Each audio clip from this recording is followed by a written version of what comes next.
হুজুর, আপনি জানেন কি কারা হিসাব ছাড়াই জান্নাতে যাবে?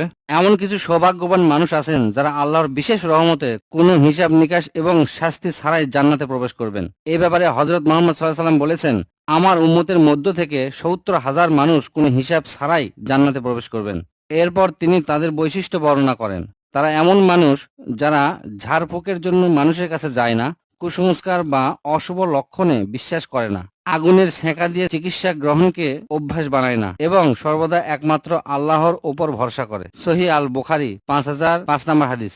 এই ব্যাপারে হযরত মুহাম্মদ সাল্লাল্লাহু আলাইহি ওয়াসাল্লাম আল্লাহর কাছে আরো বেশি মানুষের জন্য দোয়া করলে আল্লাহ তাদের ৭০,০০০-এর সাথে আরো ৭০,০০০ মানুষকে জান্নাতে প্রবেশ করাবেন। এটা তিরমিজি শরীফের ২৪৩৭ নম্বর হাদিস। আল্লাহ পাক বলেছেন, আর যে ব্যক্তি আল্লাহর উপর তাওয়াক্কুল করে তার জন্য আল্লাহই যথেষ্ট। সূরা আত-তালাক ৩ নম্বর আয়াত। তাই আসুন আমরা শিরক, কুসংস্কার এবং মানুষের উপর অতি নির্ভরতা থেকে দূরে থেকে আল্লাহর উপর ভরসা করি। আল্লাহ পাক যেন আমাদের হিসাব নিকাশ ছাড়াই জান্নাতে প্রবেশ করান।